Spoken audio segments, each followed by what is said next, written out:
At 12:56 p.m. on October 16, 2022, a 911 dispatcher received an unusual call. There was no one speaking on the other end, just continuous groaning and mumbling sounds, reminiscent of a faint scream. The 911 dispatcher asked, "What are you reporting? What do you need to report?" 911, what are you reporting?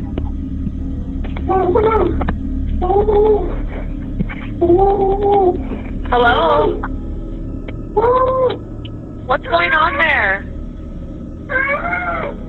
Okay, I'm gonna get help started too. Hold on for me for just a second. Do you know the address that you're at, if I said it? Due to the low volume, the dispatcher couldn't gather any specific information, but made an intuitive guess based on the voice's tone that the caller might be a woman, and the sounds emanating from her throat suggested her mouth might be blocked, and she could not speak at that moment. Various noises emerged from the phone's background like a struggle, urgent knocking, and other peculiar sounds typical of extraordinary circumstances. The dispatcher then utilized digital analysis to pinpoint the signal's origin on the other end and dispatch the information. After receiving a response, the call center staff immediately contacted the nearest police to investigate the situation. After a while, the voice on the other end of the phone grew weaker until it was utterly silent, even though the call remained connected, but no further sounds were transmitted. October 16, 2022, Lacey, Washington, USA. The story unfolds in the city of Lacey, located in the suburbs of Thurston County, Western Washington, USA. Lacey, surrounded by coastal plains and benefiting from the convenient traffic of federal highways, boasts a harmonious, healthy, and happy community life. In Lacey, there lived a couple, Young An, 53, and Young Sook An, 42. They have 2 children, a 20-year-old daughter and an 11-year-old son. The family had been living there for 4 years in a typical peaceful neighborhood. However, life is not always calm and peaceful, and people would be fortunate if their lives were devoid of turmoil. In the summer of 2022, due to family conflicts, Yuck filed for divorce. The couple separated and started preparing for the divorce proceedings. Chong moved out. Therefore, currently, only the wife and their 2 children were living in the house. Chong still visited occasionally to wash clothes and take care of the children. Around 12:30 p.m. on October 16, 2022, Young Sook and her 2 children returned from church, noticing her husband's car parked in the driveway. This wasn't surprising, as he usually stopped by the house every week on that day to do laundry and spend time with the kids. Compared to their daily meetings in the past, they found this change significantly better, and this time they could discuss the divorce. The children just back home hadn't yet had the chance to talk with their father before their mother sent them to the supermarket. What followed was a conversation between the couple, with neither willing to compromise on the division of assets, leading to an argument. Seong, losing control, stated, "Even if I die, I will never give you any support money." The wife was furious upon hearing this, but didn't pay much attention. As they had lived together for so long, similar quarrels had become a frequent occurrence over the years. Young Sook demanded that her husband leave the house immediately. Tired and frazzled, she headed upstairs to change clothes, oblivious to the fact that her husband, Kyung, had followed her and entered the bedroom. Seizing a moment of distraction, Kyung attacked her from behind. He then proceeded to bind her with duct tape, covering her mouth, eyes, and restraining her limbs. After immobilizing his wife, Chung temporarily left the scene. How could a man suddenly become so deranged? What did he want? Was he drunk? Such questions haunted the terrified wife. The only thing she knew was that her husband had lost his mind. In a panic, she remembered the Apple Watch on her wrist.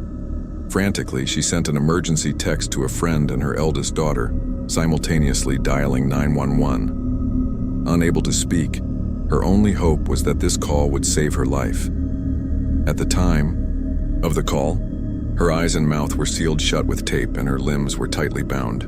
Alone in the room, Young Sook struggled desperately to send a distress signal to the outside world. Fortunately, the police were dispatched, but tragically, her husband returned just in time.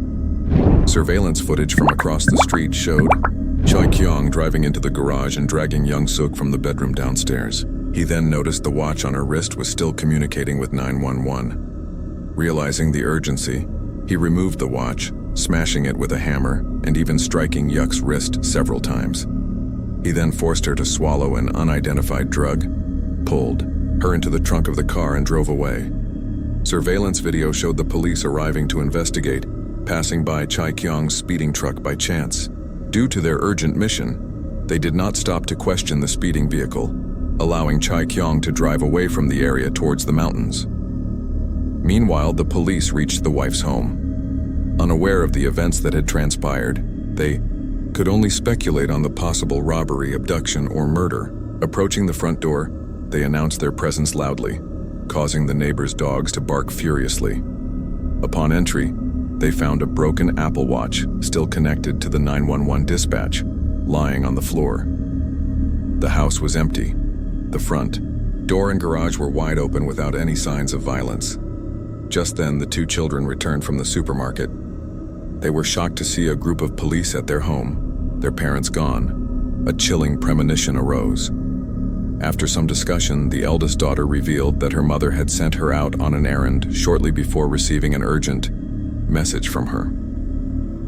On their way home, they had passed their father's car. In the subsequent investigation, the police uncovered a history of domestic violence within the family. The primary suspect was the husband, Cheong. Furthermore, Young Sook had been under a protective order, which was later revoked by the court. Neighboring surveillance footage led the police to recognize the speeding car as belonging to the suspect. They initiated a citywide manhunt and issued an arrest warrant. Far from their starting point, the car had traveled approximately 11 kilometers. It seemed they were far enough away to avoid detection. Alone in a desolate wilderness where once love lived, now only hatred remained. Chai Kyung surveyed the surroundings and finally spotted a sight he liked, resembling a grave. Throughout the journey, Young Sook was dazed, barely registering when the car finally stopped. Before she could react, she was dragged out of the vehicle by Chai Kyung. Suddenly, she felt the sharp pain of a knife stabbing her chest, a pain so intense it brought her mind into sharper focus. She realized she must have been taken to an unfamiliar suburban area. Through her blurred vision, she noticed a figure digging with a shovel. As the sun set and darkness enveloped the sky, the hole in front of her grew larger. Bound and gagged, all Young Sook could do was listen to the sound of the shovel scooping and dumping soil. Gradually, a grave was formed. Chai Kyung pulled Young Sook into the pit and began to bury her. Presumably, he thought her incapable of escape, due to the drugs and the stabbing wounds, believing that being buried alive would inevitably suffocate her. However, Young Sook was still alarmingly lucid. She knew escape was impossible with her limbs tightly bound. She felt every shovel of dirt cover her body and face, tilting her head slightly to prevent soil from blocking her nostrils. Luckily, her small movements went unnoticed. After a while, the shoveling stopped. Young Sook felt the weight of the soil pressing down on her. She felt Chai Kyung tamping down the earth, and then something heavier was placed on top. A log that her husband had prepared specially. After completing his gruesome task, he returned to the car. Buried beneath the earth, Young Sook relied on the scant oxygen available. Hearing the car engine start, she began to twist her body, first working her hands free from the tape, then removing the tape from her eyes, mouth, and ankles. The process took an agonizing hour, and the pain in her chest intensified, but she ignored it. Gradually, she moved upward through the soil, and as her head emerged, she saw her husband's car not far away, its windows fogged up and the lights on, casting the only light in the dark surroundings. Fear engulfed her. Eventually, she knew she couldn't delay addressing her injuries. Using all her strength, she pushed the log off and climbed out of the grave, fleeing in the opposite direction from the car. About 20 to 30 minutes later, she spotted a house. It was now 52 minutes past midnight. Without a second thought, she knocked and entered, recounting her harrowing experience to the homeowners. Covered in dirt and grime, she was in a deplorable state, but the family promptly offered their assistance and called the police for her. After the police arrived, Young Sook was hiding behind the family's storage shed. Only after confirming that it was indeed the police did she run out, seeking help. "My husband is trying to kill me. Please save me. He's still out there somewhere in these woods." The police, observing the dirt, bruises, and remnants of duct tape on her, believed her immediately. They provided first aid for her wounds and transported her to the hospital. At about 7:38 a.m. on October 17th, a day after the ordeal, a local resident walking by spotted a suspicious green Dodge, which the police had been searching for, parked near Stemmen Street, and alerted the authorities. Thurston and Lacey County Police responded swiftly, and within 44 minutes the suspect, Chai Kyung, was arrested and detained. His physical and mental health were assessed and found to be normal. He was to face charges of attempted murder, kidnapping, and first-degree assault. On October 18, 2022, Chai Kyung was placed in Thurston County Jail, awaiting trial. Later that day, the police discovered a grave approximately 1.65 meters long, 0.76 meters wide, and 48 centimeters deep near Sessman Road, where Young Sook had been buried. Inside, they found leftover duct tape, bloodstains, hair, and fragments of a watch.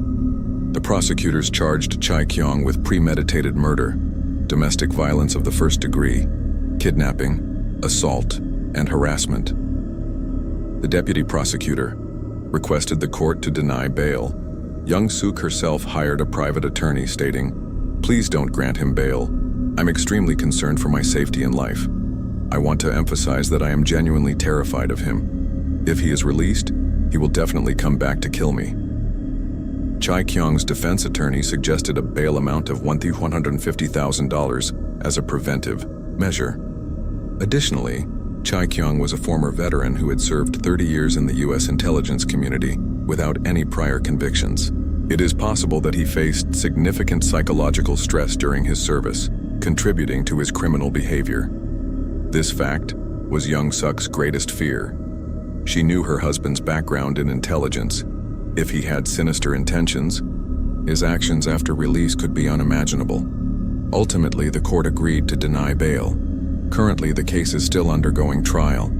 While Young Sook narrowly escaped death and has returned to her normal life, going grocery shopping and preparing Halloween gifts for her children, the trauma's aftermath extends beyond physical wounds. Perhaps it's a harrowing experience she will never forget, the close brush with death. Reflecting on the case, Chai Kyung's decisive and cruel tactics are truly horrifying. Young Sook's ability to call the police and save herself added a critical dimension to the case. When adversity strikes you personally, it's crucial to remain calm and utilize whatever resources we have to resolve the situation. Trust in life. For outside, there are many good things awaiting us. That concludes our video for today, and I look forward to seeing you in the next ones. Goodbye.